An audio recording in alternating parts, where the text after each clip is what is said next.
नमस्कार। मैं अशोक जी एक बार फिर आपकी सेवा में एक नई कल्याणकारी कथा लेकर आया हूँ। मुझे विश्वास है कि जिस तरीके से प्यार से आपने मेरी पहले वाली कल्याणकारी कथाएं सुनी होंगी, उसी तरीके से इस कथा को भी सुनेंगे और अपने जीवन में सुधार लाने का प्रयास करेंगे। आज का विषय है कि खुश कैसे रहें, सुखी कैसे रहें। गुरु नानक देव जी एक बार संसार का विचरण करने के लिए निकले और कई लोगों से वो मिले। उन्होंने महसूस किया कि संसार में लोगों के पास सिर्फ दुख ही दुख है। हर इंसान दुखी है। कोई अपने शरीर से दुखी है, किसी के पास खाने के लिए पैसे नहीं है, किसी के संबंधी ठीक नहीं है, कोई अपनी पत्नी से परेशान है, कोई बच्चों से परेशान है। इसलिए उन्होंने कहा भी कि नानक दुखिया सब संसार। अब सवाल ये पैदा होता है कि हम खुश कैसे रहें।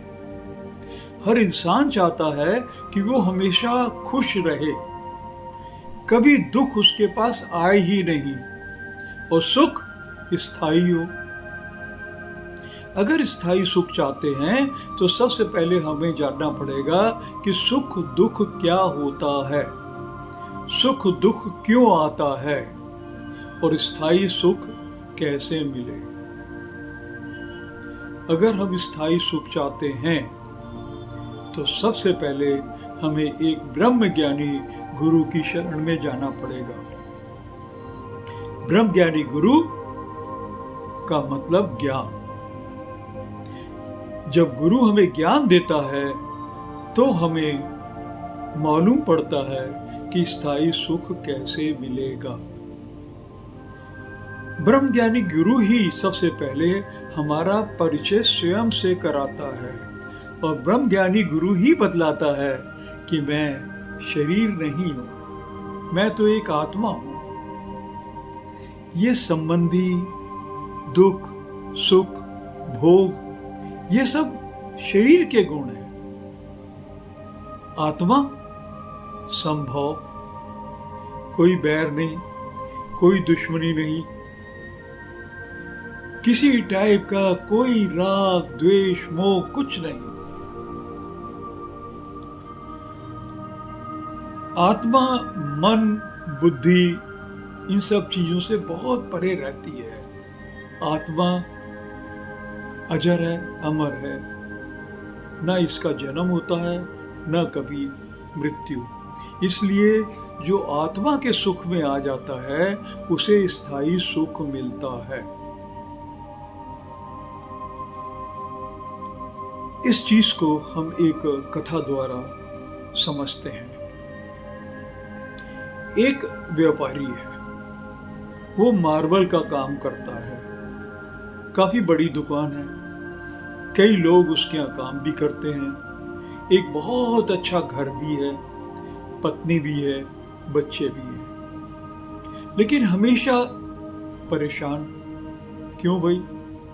कभी बच्चों से परेशान, कभी पत्नी से बहस, कभी जब अपने काम पे जाते हैं तो वहां पे लेबर काम नहीं करती है, सेल नहीं होती है, प्रॉफिट कम होता है, तो दुनिया भर के दुख हमेशा बोझ बनकर उसके सिर के ऊपर रहते हैं।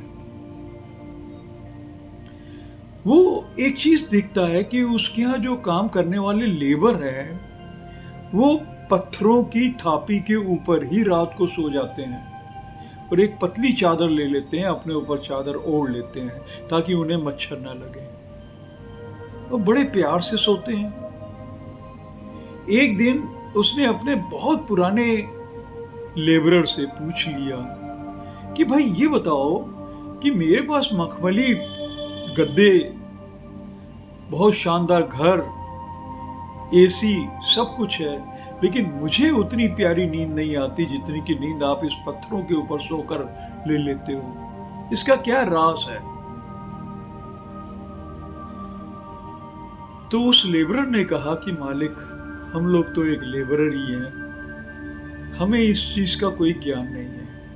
हम लोग आपस में मिल के 6-7-8 आदमी जो यहाँ पे काम करते हैं, वो दिन भर मेहनत से काम करते हैं, रात को मिल के खा पी लेते हैं कुछ बनाकर और उसके बाद सो जाते हैं। दिन भर के इतने थके होते हैं कि हमें कुछ होश ही नहीं रहता है रात का कि कब आई और कब खत्म हो गई।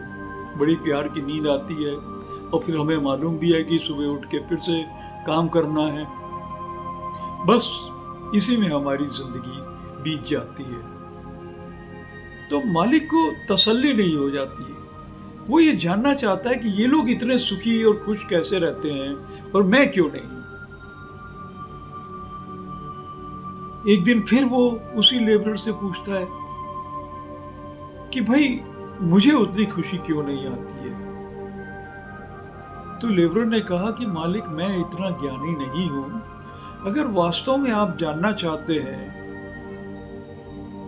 कि खुश कैसे रहें, तो मैं आपको रिक्वेस्ट करूंगा कि आप मेरे पिताजी से मिलिए। पिताजी गांव में ही रहते हैं, दूर बहुत है, करीब 800-900 किलोमीटर है यहाँ से। वो एक स्कूल के प्राध्यापक हैं, उनको काफ़ी ज्ञान है और गांव वाले सब उनसे मिलकर राय लिया करते हैं और उनको लगता है कि ये इंसान हमारी हमेशा मदद करेगा। अगर आप पिताजी से मिले तो शायद आपको आपके सवाल का जवाब मिल जाएगा। चूंकि वो व्यापारी बहुत सुखी नहीं रहता था, हमेशा परेशान रहता था, इसलिए उसने सोच लिया कि नहीं, मैं एक बार इनके पिताजी से मिलने गांव जाऊंगा। उसने 4-5 अपने दोस्त इकट्ठे किए। दोस्तों को लेकर, सर्दी के वक्त था इसलिए कोट पैंट वगैरह सब तैयार करके उसने सोचा कि चलिए इतनी दूर जाना है, बस में सब मिलकर जाएंगे, गप्पे मारते हुए जाएंगे, रास्ता आराम से कट जाएगा। सबके साथ मिलकर वो लेबरर के पिताजी के गांव में जाता है। रात भर का सफ़र करते हैं, सवेरे गांव पहुंच जाते हैं। उस गांव में एक ही ठीक ठाक होटल था। उस होटल में वो चेक इन करते हैं, थोड़ा सा आराम करते हैं, खाते पीते हैं और उसके बाद सब के सब मिलकर कहते हैं चलिए मास्टर जी से मिलने जाएंगे, क्योंकि उस लेबरर के पिताजी को गांव वाले मास्टर जी ही कहते हैं। तो रात को, शाम को सब मास्टर जी से मिलने जाते हैं। तो वहां जाकर क्या देखते हैं कि वो एक पेड़ के नीचे बैठे हुए हैं। चूंकि वो एक हेड की तरह व्यवहार कर रहे थे, इसलिए समझ गए कि यही मास्टर जी होंगे। और बाकी उनके साथ 10-15 लोग और भी थे। सब हंस खेल रहे थे, बातें कर रहे थे, मस्ती में थे। उसी बीच किसी इंसान ने कह दिया कि चलिए चाय बनाएं। तभी चाय बनाने की बात हो रही थी, तभी ये मालिक सो कॉल्ड अपने दोस्तों के साथ वहां पहुंच जाते हैं। चूंकि मास्टर जी को लेबर ने बता दिया था कि मेरे मालिक आपसे मिलने आने वाले हैं, इसलिए वो समझ गया कि ये मालिक है। बोले, अरे मालिक आइए आइए आइए। बड़ी जल्दी से एक कुर्सी मंगाई गई। कुर्सी को उन्होंने साफ किया और बोला, मालिक आप बैठिए, आप इस कुर्सी पर बैठिए। मालिक कुर्सी पे बैठ गया और देख रहा है कि सब हंसी खुशी ठहाके लगा के बातें कर रहे हैं और आनंद में हैं। और तभी जब चाय बनाने की प्लानिंग चली तो सोचा गया कि चाय बने कैसे। एक आदमी अपने घर से थोड़ा दूध लेके आया, दूसरा आदमी चाय पत्ती ले आया, तीसरा आदमी शक्कर ले आया। कुछ उन्होंने लकड़ी इकट्ठी की, वहीं चूल्हा बनाकर एक पतीला घर में लाकर उसमें चाय बनाई। अब चाय बनाने के बाद उनको डिस्पोजेबल कप में डालकर सबको चाय दे दी गई। सब बड़ी चुस्की लेके चाय पीने लगे। अब ये मालिक उस स्टैंडर्ड की, उसने चाय तो कभी पी नहीं थी। उसने भी कप पकड़ लिया और मुंह के साथ टच ही नहीं करता था और नीचे रख देता था। इसी तरह 4-6 बार एक्टिंग करने के बाद एक बार उसने चाय पूरी गिराकर वहीं पे कप रख दिया। मास्टर जी ने देख तो लिया लेकिन बोले कुछ नहीं कि भाई ठीक है, मालिक हैं, उनको चाय नहीं पसंद आई। इसी दौरान उनकी बातचीत सारे लोगों की खत्म हो गई, तो लोगों ने कहा कि अब भाई बाकी का टाइम हमें अपने परिवार के साथ मिलके घर जाके बिताना चाहिए। मालिक भी अपने दोस्तों के साथ फिर वापस अपने होटल में आ गया। दूसरे दिन उसने सोचा कि आज मैं जाके जरूर बात करूंगा।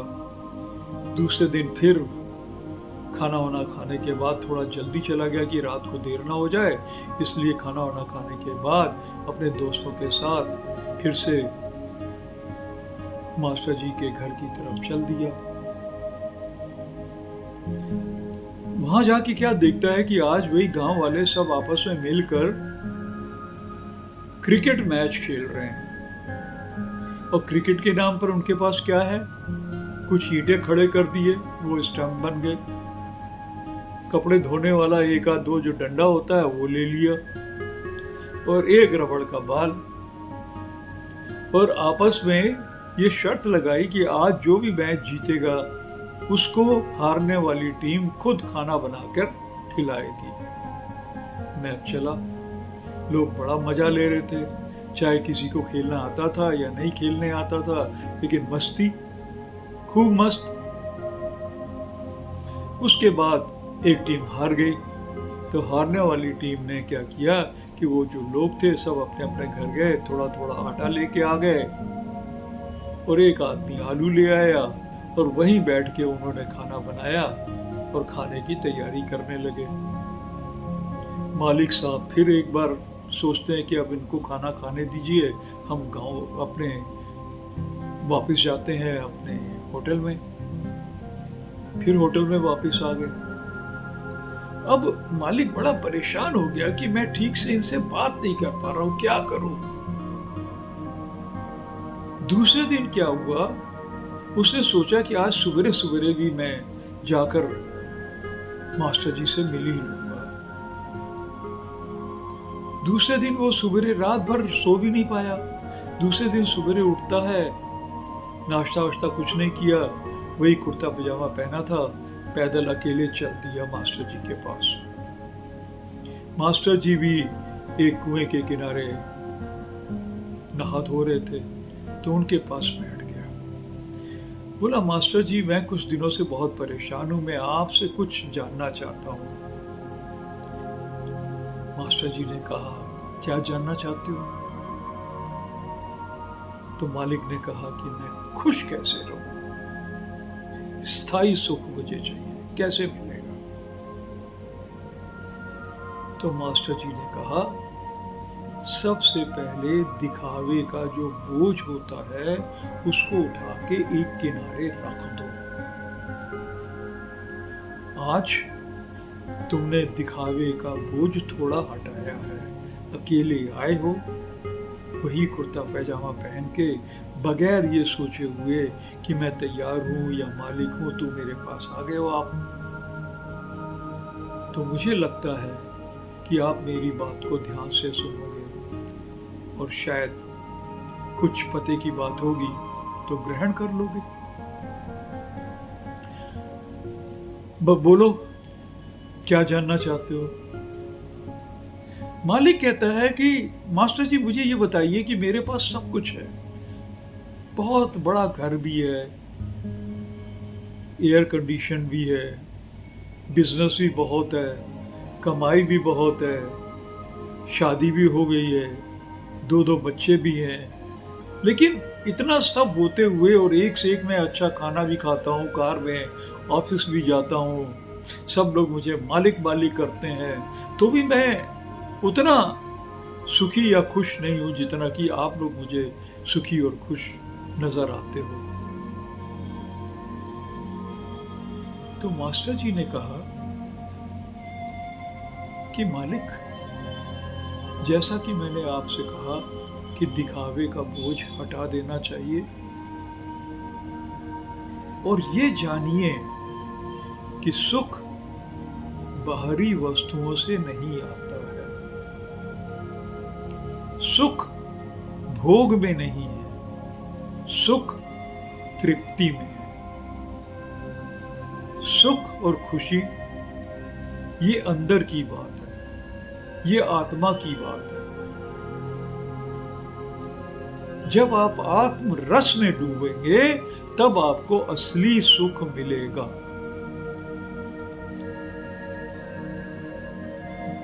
मालिक ने कहा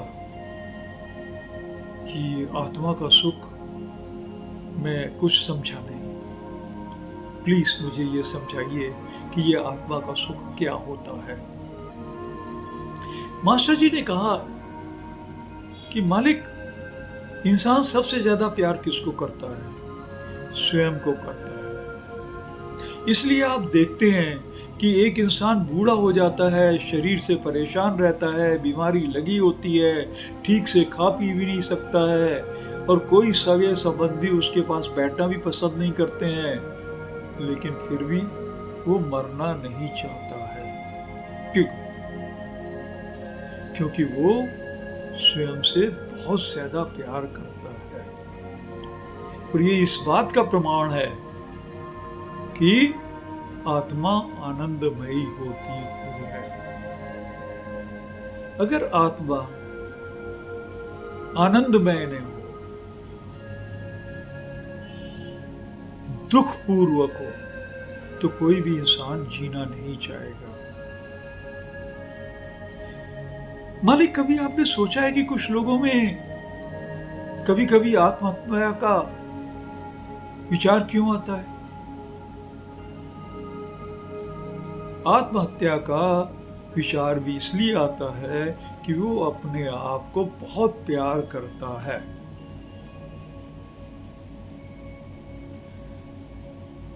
और जब वो स्थिति से या संबंधियों से या शरीर से तंग आ जाता है तो अपने आप को सुखी करने के लिए अपने अस्तित्व का ही नष्ट कर देता है, अस्तित्व ही खत्म कर देता है। इतना ज्यादा वो प्यार करता है अपने आप से।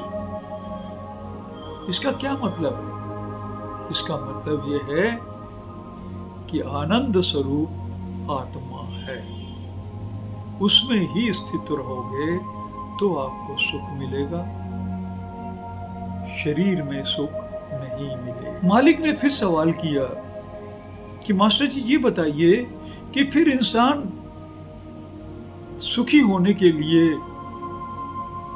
काम क्यों करता है, पैसे क्यों कमाता है, घर क्यों बनाता है, अच्छा खाना क्यों खाने की इच्छा रखता है, घूमने की इच्छा रखता है, तो बाहरी वस्तुओं में फिर वो इंसान जाता ही क्यों है? मास्टर जी ने कहा कि मालिक, जब इंसान को कोई वस्तु अच्छी लगती है या उसे कोई संबंधी या लोग अच्छे लगते हैं तो उसको जो आनंद मिलता है उसे शास्त्र में कहते हैं प्रिय। वो सब प्रिय लगता है। फिर जब वो उस वस्तु से मिल लेता है या उस संबंधी से मिल लेता है तो उसे एक असीम आनंद का अनुभव होता है। इस असीम आनंद को कहते हैं मौत शास्त्र में। और जब वो उस वस्तु का भोग कर लेता है या उस व्यक्ति से मिल लेता है तो उसे प्रमोद कहते हैं। और जब वो वस्तु चली जाती है या वो संबंधी उसको छोड़ के चला जाता है तो दुखी हो जाता है। इसका मतलब ये हुआ कि उसको बाहरी वस्तुओं से आनंद नहीं मिलता है। बाहरी वस्तुओं का जो आनंद है वो स्थायी होता ही नहीं है, वो अस्थायी है, आता जाता रहता है। तो उसमें सच्चा सुख नहीं है। सच्चा सुख इंसान को अपनी आत्मा के अंदर मिलता है, अपने अंदर से मिलता है, जहां ईश्वर का वास होता है।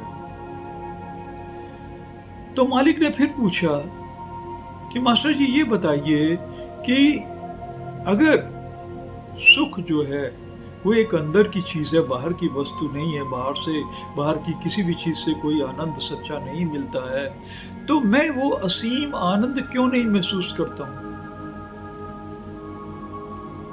मुझे वो आत्मा का सुख क्यों नहीं मिल पा रहा है? तो मास्टर जी ने कहा, मालिक, अगर आप आंख बंद कर देंगे तो अंधेरा होगा। जब आप अंदर की तरफ झांक कर ही नहीं देखोगे तो आपको वो असीम आनंद कैसे दिखेगा?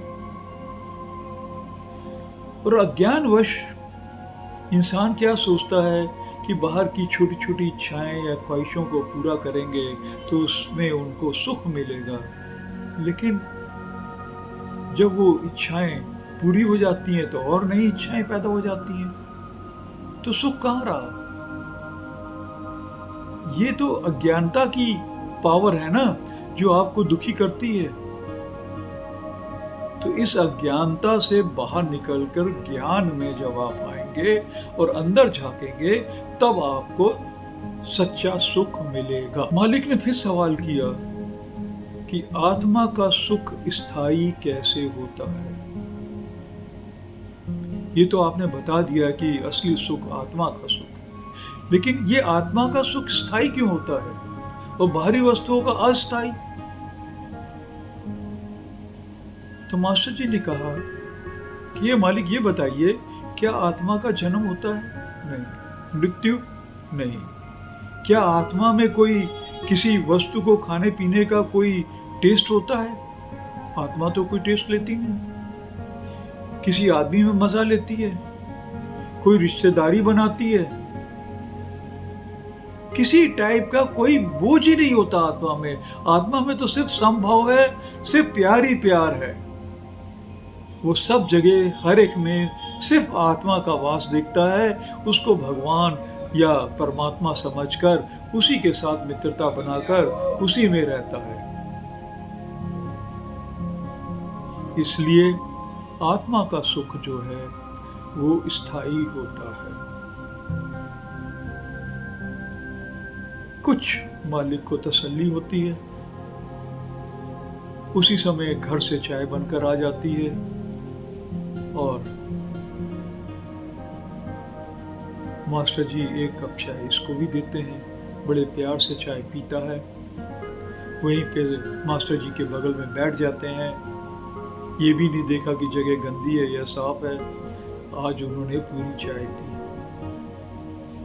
तो मास्टर जी ने कहा कि देखो, उस दिन तुम आए थे, चाय नहीं पी थी, आज बड़े प्यार से पी ली, क्योंकि आपने सुख चाय में नहीं देखी, सुख तृप्ति में, सेटिस्फैक्शन में देखी, इसीलिए तुम्हें सुख मिला। कुछ शांति मिली। मालिक जो है चला गया अपने होटल, सबके साथ मिलके उसने खाना वाना खाया और खाना खाते समय यही कहा कि आज मैं आप लोगों की पसंद की चीज़ खाऊंगा, जो आपको अच्छी लगती है वही मंगाइए। सबके साथ मिलकर बड़े प्यार से उसने खाना खाया। उसके बाद शाम की बस से उन्होंने फैसला किया कि वापस अपने शहर चले जाएंगे। बस में सब बैठ गए। रास्ते में एक जगह एक बड़ा ही छोटा सा ढाबा टाइप का था, वहाँ पे बस रुकी। सब फिर कुल्हड़ की चाय लेके पीने लगे। उस मालिक ने भी उस कुल्हड़ की चाय पी और आज पहली बार था कि उसको कुल्हड़ की चाय भी कोई अनहाइजेनिक नहीं लगी। सबके साथ मिलकर हंसते हुए बड़े प्यार से उसने पी। चाय पीने के बाद सब बस में बैठ जाते हैं और उसके बाद बस फिर शहर की तरफ चल देती है। कुछ घंटे बस चलती है, उसके बाद अचानक ओले पड़ने लगते हैं, तेज आंधी, तूफान।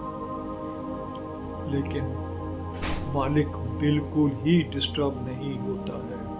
उसके शरीर में किसी टाइप की कोई हलचल नहीं होती है। क्यों?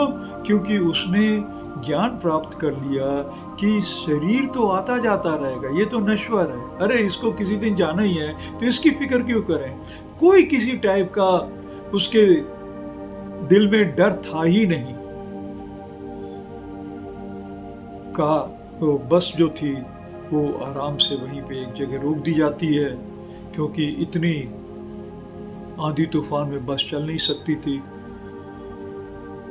तो बगल में एक छोटा सा घर था, उसमें सिर्फ 2 कमरे थे एक आदमी के पास।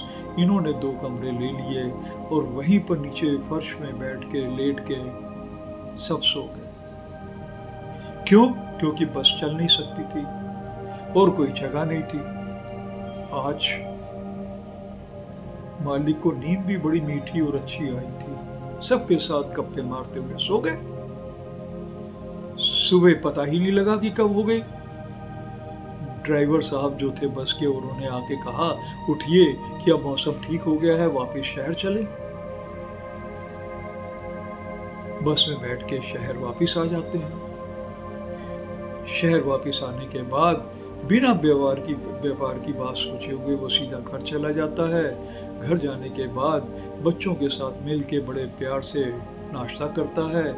पत्नी से भी कहता है कि आज हम दोनों मिलकर नाश्ता करेंगे। दोनों बड़े ही प्यार से नाश्ता करते हैं। उसके बाद व्यापारी साहब अपने काम पे चले जाते हैं।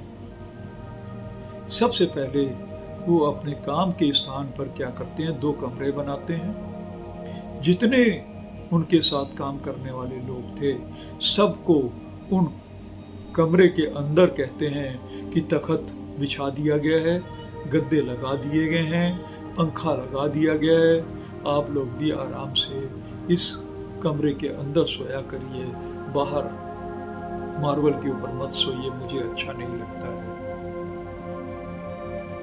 उस दिन के बाद मालिक ने ये सोच लिया था कि हर वर्कर का जब जन्मदिन होगा तो हम लोग सब मिलकर यहीं पर वर्किंग प्लेस में खाना मंगा के सब मिलकर खाएंगे और प्यार से एक दूसरे के साथ रहेंगे। मालिक ने महसूस किया कि अब वो शांत रहता है, उसे नींद भी बड़ी अच्छी आती है, उसका व्यापार भी अच्छा चल रहा है। क्यों? क्योंकि सब वर्कर्स बहुत दिल लगा के काम करते हैं, किसी टाइप की कोई परेशानी नहीं होती है। लेकिन उसने कभी ये नहीं सोचा कि आज मेरी कितनी बिक्री हुई, कितना प्रॉफिट हुआ। बस उसने ये सोचा कि मेरे पास शरीर है जो भगवान ने मुझे दिया है, इसका मुझे इस्तेमाल करना है, इससे काम लेना है और खूब मेहनत करनी है। उसका फर्ज सिर्फ या शौक या इच्छा, उसकी इच्छा सिर्फ काम करने की होती है। खूब काम करता है, खूब तरक्की करता है, सारे वर्कर्स बहुत खुश होते हैं, हर एक को काफ़ी तनख्वाह भी ज़्यादा देता है, उनकी दुख सुख में मदद भी करता है और बहुत सुखी रहता है। मेरे भक्तों, सुख बाहरी वस्तुओं में नहीं है, सुख भोग में नहीं है, सुख तृप्ति में है। और आत्मा का आनंद स्वरूप उसमें स्थित हो जाइए, तृप्ति मिलेगी और सुख ही सुख मिलेगा।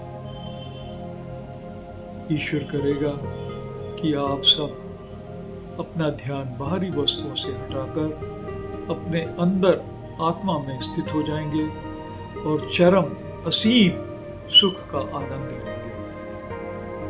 Thank you.